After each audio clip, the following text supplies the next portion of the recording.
Dear students, welcome to the next lesson of quadratic equations. We are studying exercise 4.2. पिछले lesson में हमने exercise 4.2 start किए. हमने first question के 1, 2, 3 ये 3 पार्ट पिछले लेसन में डिस्कस कर लिए हैं.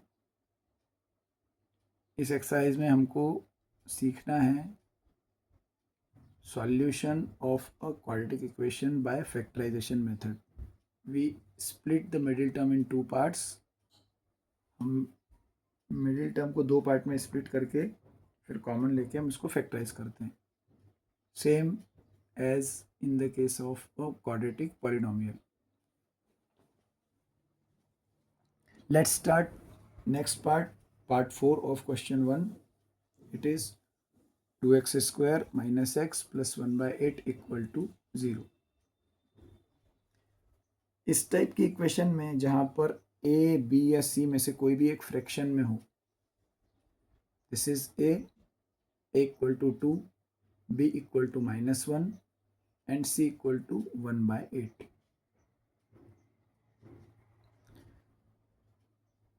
जब भी ऐसे कोई फ्रैक्शन में हो तो हम इसको सिंपल करने के लिए क्या कर सकते हैं, ये जो डिनोमिनेटर है इससे मैं इक्वेशन के बोथ साइड मल्टीप्लाई. हम जानते हैं कि हम किसी भी इक्वेशन में बोथ साइड LHS RHS में सेम ऑपरेशन कर सकते हैं. मैं सेम नंबर प्लस कर सकता हूँ, दोनों तरफ माइनस कर सकता हूँ, मल्टीप्लाई, डिवाइड, उससे हमारी इक्वेशन चेंज नहीं होती. यहाँ एक और फायदा है, RHS में 0 है, 0 मल्टीप्लाइड बाय एनी नंबर 0. तो मैं both side I will multiply both side by 8. तो LHS जो है उसको पूरे को ब्रैकेट में लिख के मल्टीप्लाई कर दिया 8 से, और RHS में तो सिर्फ 0 है इंटू 8. तो RHS तो 0 इंटू 8 0 ही आएगा. LHS में हमारा ये जो फ्रैक्शन है ये ख़त्म हो जाएगा. 8 2 ज़ा 16x square, 8 into -x -8x and 8 multiplied by 1/8. हमने इस 8 को इसीलिए सिलेक्ट किया है कि 8 से 8 कैंसिल हो जाए. जब 8 का मल्टीप्लाई इस टर्म में होगा, जब हम ब्रैकेट ओपन करते हैं तो बाहर के नंबर का मल्टीप्लाई सारी टर्म्स में होता है. 8 इंटू 1/8 यू विल गेट 1. अब हमारी इक्वेशन सिंपल टाइप की बन गई, जैसे हमने अभी तक 1, 2 और 3 की है. 16x square minus 8x plus 1 equal to 0. आगे का procedure same to same, a into c, 16 into 1, 16 आ गया. Now we will factorize this 16 by the prime factorization method. 16 के 4 फैक्टर्स होते हैं, 2 2 2 2. 16 मीन्स 2 टू द पावर 4. तो आपको चारों 2 ही मिलेंगे. अब 16 में ऑप्शन क्या क्या है, 16 1 जा 16 होता है, 2 8 जा 16 होता है, और 4 4 जा 16 होता है. ये 3 ऑप्शंस हैं. इन 3 ऑप्शंस में से इस क्वेश्चन में हमारे कौन सा काम आने वाला है वो डिपेंड करता है कि मिडिल टर्म क्या है. Middle term is -8. पिछले लेसन में हमने डिस्कस किया था कि जब भी ये C निगेटिव होगा तो हमको डिफरेंस में ये वैल्यू चाहिए होती है. जो मिडिल टर्म होती है, जो x का कोई कोएफिशिएंट है जिसको अपन b बोलते हैं, और जब भी ये C पॉजिटिव होगा ये मुझे एडिशन में चाहिए होता है. ऐसे 2 पार्ट जिनका प्लस करके, जिनको ऐड करके 8 आ जाए. तो ऐसे 2 पार्ट जिनको 8 करके 8 आता है, 4 और 4. 8 तो 2 + 6 भी होता है और 1 + 7 भी होता है, लेकिन मुझे प्रोडक्ट में 16 चाहिए. तो प्रोडक्ट में 16 भी मिल जाए और प्लस करके 8 भी मिल जाए, ऐसा ऑप्शन है 4 और 4. अब ये निगेटिव है तो दोनों 4 हो जाएंगे. तो -4 इनका आंसर -8 आ जाएगा. लेकिन -4 और -4 का मल्टीप्लाई करूंगा तो माइनस इंटू माइनस मुझे प्लस का 16 मिल जाएगा. तो ये प्रोसीजर है. ए और सी का मल्टीप्लाई करेंगे, फैक्टराइजेशन करेंगे, इसके बाद सी का साइन देखेंगे. सी का साइन प्लस है तो इसके दो पार्ट इस तरह से होंगे कि प्लस करके 8 आना चाहिए। सी अगर निगेटिव है तो उन दोनों पार्ट का डिफरेंस आना चाहिए। और उसके बाद हम डिसाइड करते हैं कि कौन सा प्लस होगा, कौन सा माइनस होगा, कि दोनों प्लस होंगे कि दोनों माइनस होंगे।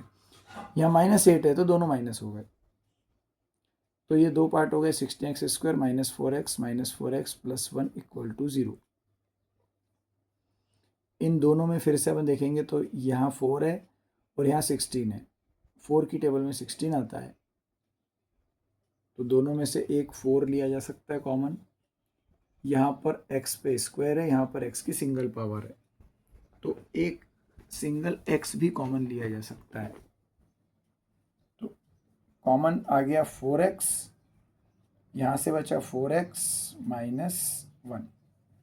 16x² में से 4x लेने के बाद बचेगा, 16 में से 4 आपने बाहर ले लिया तो बचेगा 4। x की दो पावर में से एक ले ली तो अंदर बचेगी एक 4x। यहाँ पर आप 4x पूरा का पूरा बाहर ले चुके हो, तो सिर्फ -1 लिखते हैं।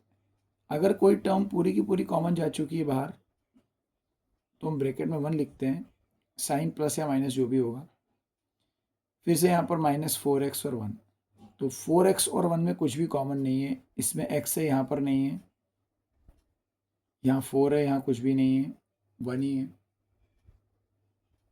अब डिसाइड करना है कि कॉमन तो 1 आएगा, 1 - 1 प्लस में डिसाइड करना पड़ता है कि बाहर प्लस लें कि माइनस लें।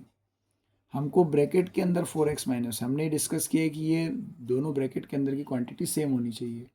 इधर 4x - 1 है, यहाँ भी 4x - 1 मिलना चाहिए। उसके लिए मैं ज़रूरी है कि यहाँ पे 1 के आगे में माइनस साइन लूँ बाहर। ये जो 4x का माइनस है ये बाहर आ जाएगा कॉमन में, तो अब अंदर का 4x पॉजिटिव हो जाएगा। -1 × 4x -4x हो जाएगा। 1 पॉजिटिव था, आपने बाहर 1 माइनस का लिया है, इसलिए अंदर भी माइनस बचेगा। तो इस तरह से हमारी ये दोनों ब्रैकेट के अंदर की क्वांटिटी भी सेम हो जाएंगी, और हम इनको मल्टीप्लाई करके देखेंगे तो -1 × -1 + 1 आ जाता है = 0। तो 4x - 1 दोनों टर्म्स में से कॉमन आ गया, यहाँ से फिर बचा 4x, यहाँ से बचा -1। तो ऐसा भी कभी कभी होता है कि दोनों फैक्टर सेम मिलते हैं, 4x - 1 4x - 1। हम प्रोसेस वैसा का वैसा फॉलो करेंगे जैसा करते हुए अभी तक आ रहे हैं। एक पहला फैक्टर 4x - 1 = 0, बीच में और लिख के 4x - 1 = 0। दोनों सेम ही दिख रहे हैं, लेकिन 4x = 1, -1 उधर जाके पॉजिटिव हो जाएगा, और x की वैल्यू निकालने के लिए 1/4। यहाँ भी सेम होने वाला है, तो 1/4 यहाँ से भी मिलेगा, 1/4 यहाँ से भी मिलेगा। ये दोनों सॉल्यूशंस सेम हैं। इस क्वाड्रेटिक इक्वेशन के दो सॉल्यूशंस हैं, दोनों की वैल्यू सेम है, और वो वैल्यू है 1/4। मीन्स 1/4 अगर इस इक्वेशन में पुट किया जाए, जो आपको इक्वेशन दी हुई है, हमने 16x² - 8x + 1 बनाई है, क्वेश्चन में जो हमको ये दी हुई थी, इस इक्वेशन से हमने इक्वेशन बनाई है दोनों एक ही चीज़। आप इसमें पुट करोगे 1/4 तो भी 0 हो जाएगा, इसमें पुट करेंगे तो भी 0 हो जाएगा। इसमें पुट करना थोड़ा टफ हो सकता है इस फ्रैक्शन के कारण। तो हम जब इक्वेशन को किसी सेम नंबर से LHS RHS में मल्टीप्लाई करते हैं तो इक्वेशन अलग तरह से दिखने लगती है, लेकिन इक्वेशन चेंज नहीं होती। तो आंसर चेक करने के लिए मैं दोनों में से किसी में भी चेक कर सकता हूँ पुट करके। आगे बढ़ते हैं। The last part of this first question, it is 100x² - 20x + 1 = 0। सबसे पहला काम a × c, 100 × 1 100। अब जब 100 को फैक्टराइज करेंगे, 100 के फैक्टराइजेशन में मुझे मिलेगा 2 2 5 5, 2 2 ज़ा 4, 4 5 ज़ा 20, 20 5 ज़ा 100। 2 × 2 × 5 × 5 100 आता है। इन चार नंबर्स को इस तरह से डिस्ट्रीब्यूट करना है। अब यहाँ पर 100 के कितने सारे ऑप्शंस हैं, जैसे 12 में हमने डिस्कस किया था 3 है, 16 में भी 3 ही है, 100 में बहुत सारे ऑप्शन हैं। 100 1 ज़ा 100, 52 ज़ा 100, 25 4 ज़ा 100, 25 ज़ा 100,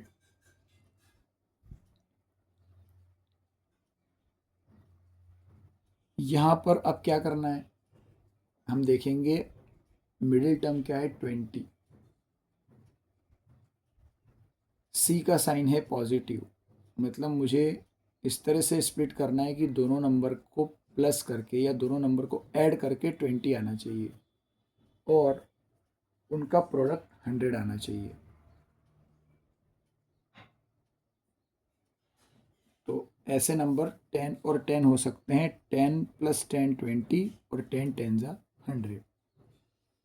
अगर मैंने 20 को 15 और 5 में ब्रेक कर दिया तो 15 5 जा 75 हो जाएगा, मुझे 100 चाहिए।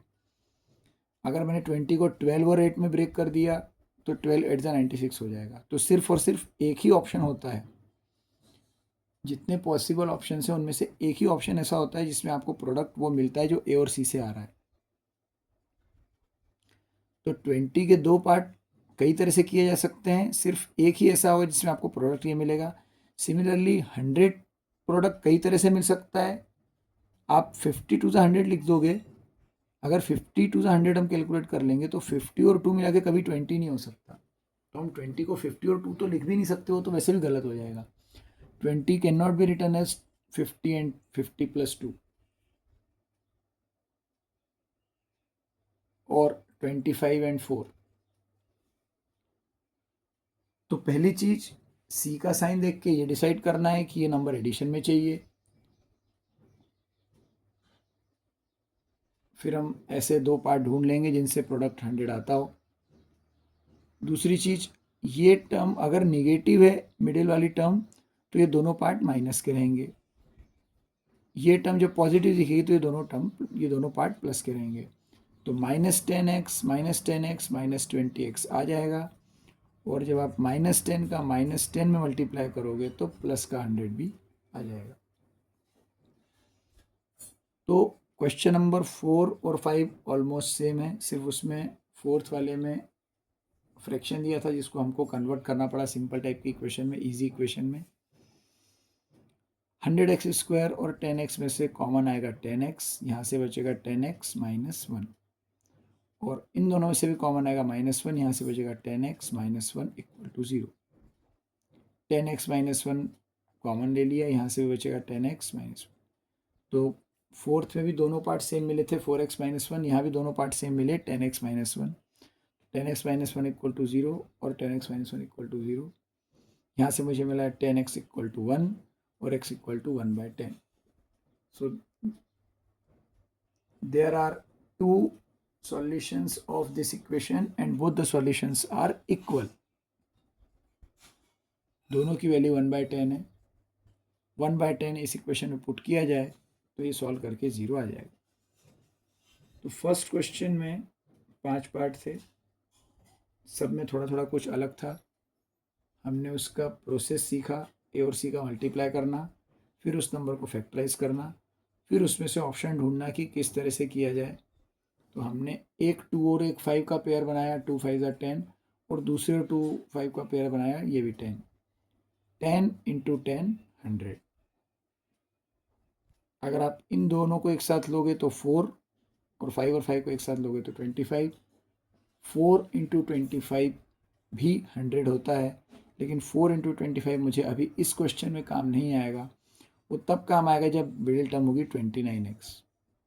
इसी इक्वेशन में 100x² - 29x कर देंगे तो हम इसको 10 और 10 में ब्रेक नहीं करेंगे, फिर हम इसको 4 और 25 में ब्रेक करेंगे।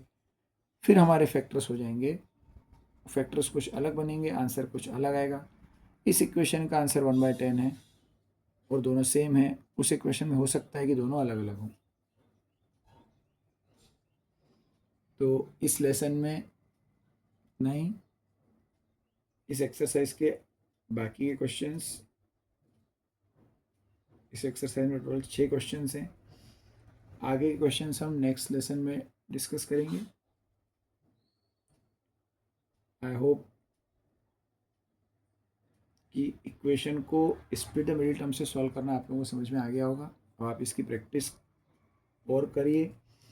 बुक में जो एग्जाम्पल्स दिए हुए हैं, सॉल्व एग्जाम्पल्स, उनका सॉल्यूशन बिना देखे आप इक्वेशन को अपने पास नोट करके खुद से ट्राई करिए आपको पता भी चल जाएगा कितना आ रहा है समझ में, कितना आप मिडिल टर्म को सही से ब्रेक कर पा रहे हो कि नहीं, स्प्लिट कर पा रहे हो कि नहीं। और कुछ दूसरी बुक्स में से, कुछ सैम्पल पेपर में से भी अगर आपको एक क्वेश्चंस मिलते हैं तो उन क्वेश्चंस को भी सेल्फ ट्राई कीजिए। जिनमें प्रॉब्लम आती है तो उसके लिए आप कांटेक्ट कर सकते हैं ईमेल के ऊपर, या जो नंबर दिया हुआ है उसमें आप संपर्क कर सकते हैं। मिलते हैं नेक्स्ट लेसन में। Thank you.